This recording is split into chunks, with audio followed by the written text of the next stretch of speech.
my name is Wen Ying. So today I talk about computer hardware. What is computer hardware? This is the Raspberry Pi single board PC. So we have SD card, Ethernet port, USB port, audio output, micro USB power input, and GPIO port. So that's how to build the PC. So this is a PC. So that we have the motherboard, cooling fan, GPU, power supply, and PC. Okay, now we have the NOR bridge and SATA bridge. Now we have CPU, RAM, PCIe. They're both connected to the NOR bridge.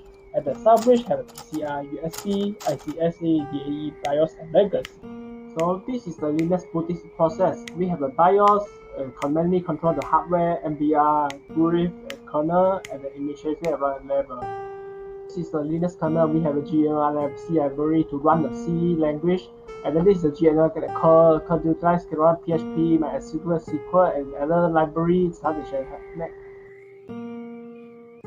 So we have the front end and back end. So the front end we have a HTML, CSS, and JavaScript. So JavaScript framework we have Angular framework, and then the React.js framework. So that's created by Facebook. So that we have Vue.js framework, and then now we have the back end. So back end we have a Java language. So Java language has its framework, the called Spring Boot framework. So that from Java. So this is the PHP language. So the PHP is the back end language. So it has a Laravel framework. So now we have Python language. So Python is popular. In its framework is called Django. And then we have another language called Node.js. Node.js is another language for back end. So that Express is the back end framework. So that database. So database we have a MariaDB and MySQL. So they have same thing. So that we have MongoDB. So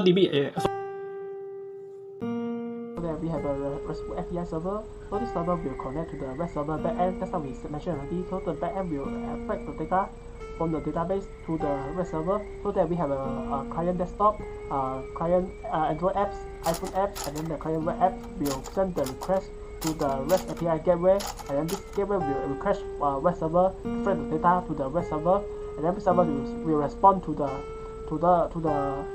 client respond. So this one will request and respond. Request and respond. So that's all. Created using Powtoon.